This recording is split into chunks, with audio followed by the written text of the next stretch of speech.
Morning friends. ఓం గం గణేశాయ నమః. ఓం నమ శివాయ నమః. స్వామియే శరణమయ్యప్ప, హరిహర సుతనే శరణమయ్యప్ప, ఆపద్బాంధవనే శరణమయ్యప్ప. అందరూ బాగుండాలని కోరుకుంటున్నాం.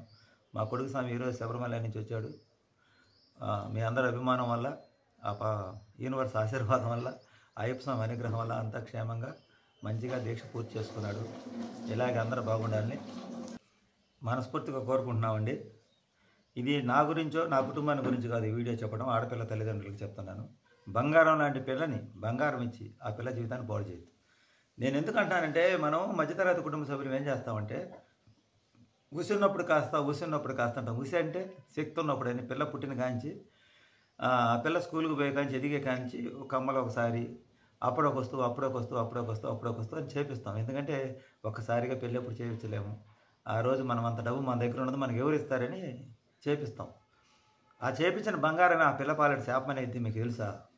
ఎవరికి తెలియదు. చాలా గొడవలు, చాలా సమస్యలు, చాలా ఇబ్బందులు ఈ గోల్డ్, ఈ బంగారం కాడే వస్తుందండి. బంగారం లాంటి పిల్ల జీవితం బంగారం కాడే నాశనం అయిపోతుంది. ఇవన్నీ చేపించి పిల్ల యుక్త వయసు వచ్చిన తర్వాత వివాహం చేయడానికి మనం సిద్ధపడతాం. ఒక్కొక్కటి శక్తి కొలది 5 సవర్లు, 2 సవర్లు, 10 సవర్లు, 15 సవర్లు, 20 సవర్లు, 30 సవర్లు వారి స్థాయిని బట్టి చేపిస్తాము. అంతా చేయించిన తర్వాత అమ్మాయి పెళ్ళప్పుడు అమ్మాయికి ఏం పెడతానో స్టార్ట్ చేస్తారు. అమ్మాయికి మేము కొంత బంగారం చేసుకున్నాం, ఆ బంగారం ఇస్తాం, ఇంతకుమించి మేము ఇవ్వలేము, పెళ్లి చేసిస్తామంటాం. ఇంకా అక్కడి నుంచి మొదలు పెడతారు. అమ్మాయి కంటే మీ అమ్మాయికి మీరు బంగారం ఇచ్చుకుంటారు, దాంట్లో మాకేంది అంటారు. వాళ్ళనే పాయింట్ గుర్తుపెట్టుకుంటారు. మీ అమ్మాయికి మీరు ఇచ్చుకుంటున్నారు, మాకేంది ఆయనని రంగంలో దించిన తర్వాత మా అబ్బాయికి ఏం చేపిస్తారని చెప్పి అబ్బాయికి మళ్ళీ చేయండి అని మొదలు పెడతారు. సరే, అవి కూడా మనం తీరా ఇంకొంచెమే కదా, ఇంకొంచెం రంగంలోకి మన చుట్టుపక్కల మన పెద్దలు ఉంటారు కదా, అంటే మన వాళ్ళు అనేవాళ్ళు, వాళ్ళు ఎగేసి ఈగిపోతే పెట్టకపోతే ఏం బాగుంటుంది, పెట్టకపోతే పెట్టిస్తారు. అన్నీ అయిపోయిన తర్వాత ఇంతవరకు బాగానే ఉంది, కట్నం ఏమిస్తారు? దూరంగా చేసుకున్నట్టేది కదా. మీ అల్లుడికి మీరు పెట్టుకున్నారు, పెళ్లి ఖర్చులు మాకంటే కొన్ని ఖర్చులు ఉంటాయి కదా, ఆడపిల్లల కట్నాలు అవి ఇవ్వాలి కదా. ఆడ సంగతి ఏంటంటారు? అవి కూడా మంచి అయితే ఆడపిల్లల కట్నాలు మన శక్తి కొలది మనం ఎంత ఇస్తాం, అది కూడా వదిలిపెట్టరు. అన్ని సాంగ్యాలతో ఇవన్నీ మొదలు పెడతారు. ఇవన్నీ మొదలుపెట్టిన తర్వాత మళ్ళా కట్నం అడుగుతారు. మళ్ళీ పెళ్ళి గ్రాండ్గా చేయమంటారు. నీ దగ్గర శక్తి ఉన్నా లేకపోయినా వదిలిపెట్టరు.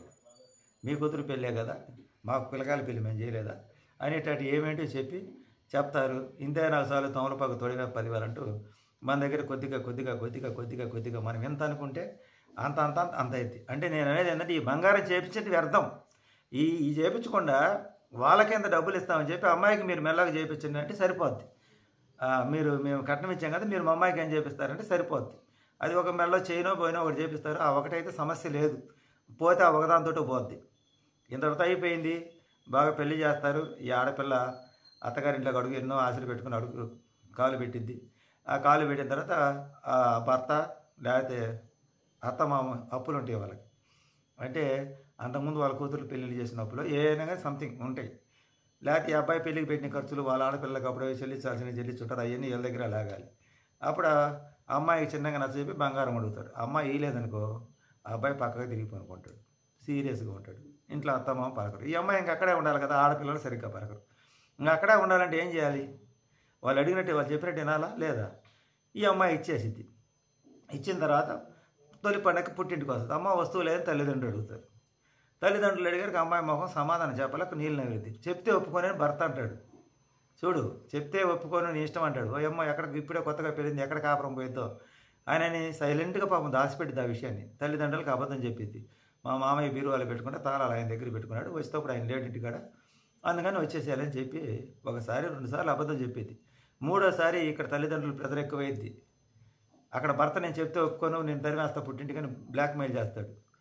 ఇంకా ఈ తండ్రి గట్టిగా ప్రశ్నించేసరికి ఇట్లా తాకట్టు పెట్టుకోండి మేలుడు అంటాడు. ఇంకా అక్కడి నుంచి కథ మొదలైంది. అమ్మ ఇప్పుడే పెళ్ళైన కొత్తలోనే బంగారం తాకట్టు పెట్టుకున్నాడు, రాబోయే రోజులు నీ పరిస్థితి ఎట్టుంటుంది అని చెప్పి ఇలా అనేది ఇంకా అమ్మాయికి అనుమానం పెరిగింది. ఇంకా అక్కడి నుంచి పోయి మా నాన్నమ్మకి తెలిసిందంటే, మీ అమ్మ మీ నాన్నకు తెలిసిందా? ఏం చేస్తారు, మీ నాన్న రమ్మని చూసుకుందాం, మాకు పెట్టింది మా సొంతమని వాళ్ళ ఆడపిల్లలు కానీ వాళ్ళ తల్లిదండ్రులు కానీ వాళ్ళ చుట్టాలు కానీ సపోర్ట్ చేస్తారు. అమ్మాయికి పెట్టింది అమ్మాయికేనండి. ఈ సపోర్ట్ చేసే వాళ్ళందరూ ఆడపిల్లలు బంగారం మటుకు వాళ్ళ అల్లుళ్ళు పెట్టరు. వాళ్ళంతా పద్ధతైన వాళ్ళకి ఇచ్చి ఇట్లా మనలాంటి బలహీనలకి సపోర్ట్ దెబ్బతీయడానికి సపోర్ట్ చేస్తుంటారు. వాళ్ళ ఆడపిల్లల బంగారం వాళ్ళ అల్లుళ్ళు పెట్టుకుంటే వాళ్ళ మాట మాట్లాడరు. ఎందుకంటే వాళ్ళు మంచి ఉద్యోగాలు చేసుకుంటే బాగుంటారు. వాళ్ళు అట్టోళ్ళకి ఇస్తారు. ఇట్లా మోసం చేసేవాళ్ళు వాళ్ళు మోసపోరు. వాళ్ళు మహా తెలివితేటలు ఉంటాయి వాళ్ళ దగ్గర. వాళ్ళు మంచి ఆలోచన చేసి వాళ్ళని గుప్పిట్లో పెట్టుకొని వాళ్ళకి ఇస్తారు పిల్లల్ని. అట్టాటి మేధావుతనం నేను చాలామందిని చూశాను. ఇంకా ఇంకా అక్కడి నుంచి అబ్బాయి ఉద్యోగం చేయడు, అమ్మాయి బంగారం తేడు, పుట్టింటికి పోవాలంటే పుట్టింటికాడ ఏమంటారు, వాళ్ళ తమ్ముడు అన్నదమ్ములు వాళ్ళ పెళ్ళిళ్ళు చేస్తారు కదా, వాళ్ళ ఆడపిల్లలు ఒప్పుకుంటారా? అంతా కూతురికి పెట్టారని తల్లిదండ్రులు ప్రెజర్ చేస్తారు. ఇంటికి రాగానే నా అమ్మ అక్కడ అల్లుడు మళ్ళీ డబ్బులు అడిగి రమ్మన్నాడు మిమ్మల్ని అని చెప్పి అమ్మాయి వస్తుంది. మళ్ళీ అతనికి డబ్బులు వసూలు చేసుకుని రమ్మని పంపిస్తాడు. అప్పుడు వీళ్ళు ఇస్తారు, వీళ్ళు ఈరుగా పుట్టింటికాడ ఎవరుగా మొత్తం ఆడపిల్లకి దోసి పెట్టే మా సంగతి ఏంది, ఇక రేపు నాకనేది ఏముందని చెప్పి కొడుకు కోడలు ఒకరైతే ఒకరు ఇద్దరైతే ఇద్దరు ఈ అమ్మాయి మీద గొడవ పెట్టుకోవడం, ఆడపిల్ల ఇంటికి రాగానే వచ్చిందమ్మా మమ్మల్ని నాశనం చేయడానికి అని చెప్పి సూటిపడికి ఇక్కడ మాట్లాడుతుంటారు. ఇక్కడ తల్లిదండ్రులు ఏం చేయలేక నిస్సహాయ స్థితిలో ఉంటారు. ఒకవేళ ఎదిరించి మాట్లాడేవాడు నాలాంటి వాడు మాట్లాడితే కొంతకాలం మాట్లాడతారు, కొన్ని రోజుల తర్వాత శక్తి తగ్గిపోయేది కదా, ఏం మాట్లాడగలం కూతురి మీద ప్రేమ ఉన్నా కానీ. ఇంకా తర్వాత అత్తగారింటికి పోతే మీ పుట్టింటి వాళ్ళు ఏం పెట్టేవాళ్ళు లేదు, గతి లేదు, దోమలు వాళ్ళ అల్లుడు గది పెట్టించారు ఇది పెట్టించారని ఈ డైలాగులు పెళ్ళైన తర్వాత మాట్లాడు. పెళ్ళికి ముందే మేము అంత గొప్పలు ఎంత గొప్పలు ఉంటారు, పెళ్ళి అయిన తర్వాత ఇంకా అంత అత్తమామని చూసుకోవాలి. మా అత్తమామ నన్ను 10 సంవత్సరాలు తాగారు, అలా వాళ్ళని అట్ట తాగుతున్నారు ఇట్ట తాగుతున్నారు అని ఈ డైలాగులు చెప్తూ ఉంటారు. ఇంకా పెళ్లి చేసిన నేరానికి అల్లుడిని పుట్టింటికి రావాలంటే తల్లిదండ్రులు ఏమంటారు, అమ్మ మాకే తిండికి లేదు, ఇంక వాడికి మేమేం జాకావు, నువ్వు అంటే అయితే నువ్వు పోటొస్తే ముద్ద పెట్టగలం కానీ అంటారు. ఇంక ఈ ఆడపిల్ల పరిస్థితి ఏంది, అడిగిన బంగారం ఇవ్వకపోతే వాళ్ళ ఇంట్లో ఉండాలి కాబట్టి వాళ్ళందరూ ఊరు పలకరు. అది ఇచ్చి పుట్టింటికి వస్తే ఇక్కడ విలువ ఉండదు. ఈ లోపల ఈ కార్యక్రమంలో పిల్లలు పుట్టకపోతే పర్లా, ఒకవేళ పిల్లలు పుట్టానికి ఆ కర్మ కూడా ఆ అమ్మాయి మొయ్యాలి. ఆలోచన చేయండి. తల్లిదండ్రులు ఏమంటారు, నీకు మొత్తం గ్రాండ్గా పెళ్లి చేసాం, నీకు అప్పచెప్పాం మా బాధ్యత తిరిగిపోయి నీకు సాగు చావు, లేకపోతే ఒక కానుపో 2 కానుపులకు చేస్తాం, అందరితో మా బాధ్యత తిరిగిపోయి నీ సావు నువ్వు చావు అంట. ఇంక ఇద్దరు పిల్లల్ని పెట్టుకొని ఆ పని పాట లేని భర్తను పెట్టుకొని ఆ అమ్మాయి జీవితాంతం బాధపడాలా, తెలుసుకొని బయటపడాలా? ఆలోచించి చెప్పండి మీరే. ఇంక జీవితాంతం బాధపడమని సమాజం చెప్పింది, అబ్బాయి తరపు బంధువులు వాళ్ళందరూ ఇట్టాటి అని చెప్తుంటారు అనమాట. కానీ వాళ్ళ ఆడపిల్లల మటుకు మంచి స్థాయిలో ఇస్తారు, ఎందుకంటే వాళ్ళకి ఆ బాధ లేదు కాబట్టి ఎదుటి వాళ్ళకి ఇలా నీతులు చెప్తుంటారు. చెప్పే వాళ్ళందరూ గమనించుకోండి కావాలంటే. అందువల్ల నేను చెప్పేది ఏంటంటే, ఆడపిల్ల పెళ్లి చేసేటప్పుడు గ్రాండ్గా ఖర్చు పెట్టి పెళ్లి చేయటము, బంగారం ఎక్కువ పెట్టి చేయటం, ఇవన్నీ కూడా రేపు మన పిల్ల భవిష్యత్తుకే గొడవలు అక్కడి నుంచి మొదలవుతాయి. అక్కడికి కోర్టులకు వెళ్ళడం, విడాకులు వెళ్ళడం, ఆ బంగారం కాంచి స్టార్ట్ అవుతుంది మీద మాదా. మా అమ్మాయి కోసం, మా అమ్మాయికి నలుగురిలో గౌరవం కోసం చేయించేవారు మనం అంటాం, మాకు పెట్టింది మేము ఎట్టైనా చేసుకుంటామని వాళ్ళు అంటారు. అక్కడి నుంచి గొడవ మొదలైంది. ఆ బంగారం ఇచ్చారు, కొంతమంది బంగారం ఇచ్చి పుట్టింటి దగ్గర వేస్తారు, కొంతమంది అది కూడా ఇవ్వరు, ఇవ్వకుండా గందరగోళం పడిస్తారు. మా అమ్మాయి బంగారం మాకు ఇచ్చే లోపల నాకు షుగర్ వచ్చింది, ఇట్ట మోసపోయామని. ఆ షుగర్లో కరోనా వచ్చింది, కరోనాలో చచ్చిపోయి బతిగా. అంతలా కరోనా బాధలో కూడా ఈ బంగారం గొడవ వల్ల వాళ్ళు ఫోన్ చేసి ఏం చేసుకోకపోతే నాకు కాలు చేతులు గడగడ వణికిపోయి. నిజం 100% చెప్తున్నా. ఎప్పుడు చచ్చిపోతానో భయం వేసేది.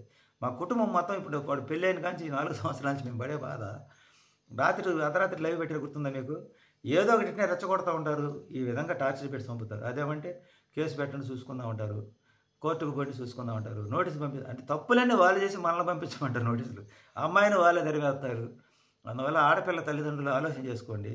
మీరు పెట్టే రూపాయి మీ అమ్మాయి భవిష్యత్తు, బంగారం మీ అమ్మాయి భవిష్యత్తుని బాగుపరచడానికి పనిచేస్తుందా, బంగారం లాంటి మీ అమ్మాయి జీవితాన్ని బలి చేస్తుందా? బంగారం ఆలోచన చేయండి.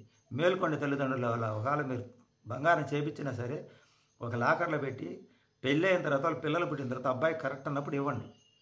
మీ కొడుకుకు కూతురికి మీకు ఇంట్లో కోడలకు అందరూ చెప్పండి, ఇది అమ్మాయికి సంబంధించిందని. ఆ పని చేయండి. కానీ మొత్తం సొమ్మంతా వేసి పంపకాకండి. అయితే అలా పంపినట్టు ఇలాంటి ఇబ్బంది పడతారు. అయితే అందరు అబ్బాయిలు ఇలా ఉండరు, కొద్దిమంది ఉంటారు. కానీ మనకు తెలియదు కదా ఎవరు మంచి వాళ్ళు ఎవరు చెడ్డలు. కొంతమంది అమ్మాయిల వాళ్ళు కూడా అబ్బాయిలు మోసపోయేలు ఉంటారు, కాదంటం లేదు. మోసం అనేది అమ్మాయి అయినా అబ్బాయి అయినా ఒకటే.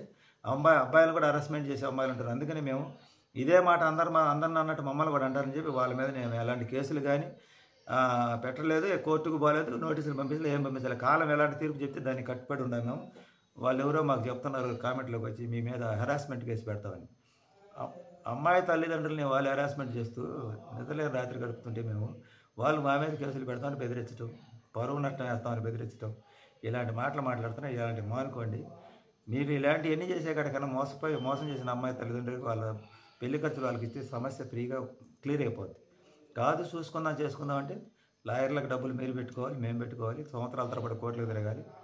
ఇంకా తప్పనిసరి పరిస్థితులు మేము మోసపోయిన వాళ్ళం కాబట్టి ఇంక మేమేమి పెట్టాం, మోసపోయి దెబ్బలు తింటారని మాకు అలవాటు పడ్డాం కాబట్టి ఎలా అయితే అలా మీరు మా మీద హరాస్మెంట్ పెడతారో, ఇంకేది పరువు నష్టం వేస్తారో, నాకు జైలుకి పంపిస్తారన్నాడు ఎవడు బోకర్ గారు.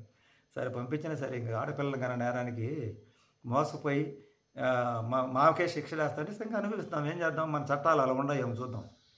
కళ్ళు తెరవండి తల్లిదండ్రులారా. మన ఆడపిల్లల కన్నా వాళ్ళకి ఇలా ఇలా బ్లాక్మెయిల్ చేస్తారు. అలాగే అమ్మాయిల వల్ల మోసపోయిన వాళ్ళు కూడా చాలామంది ఉన్నారు, కాదంటం లేదు. 100% రెండు పక్కల ఉంటారు. మాకు జరిగిన అన్యాయం, మాకు జరిగిన బాధ గురించి చెప్తున్నాం.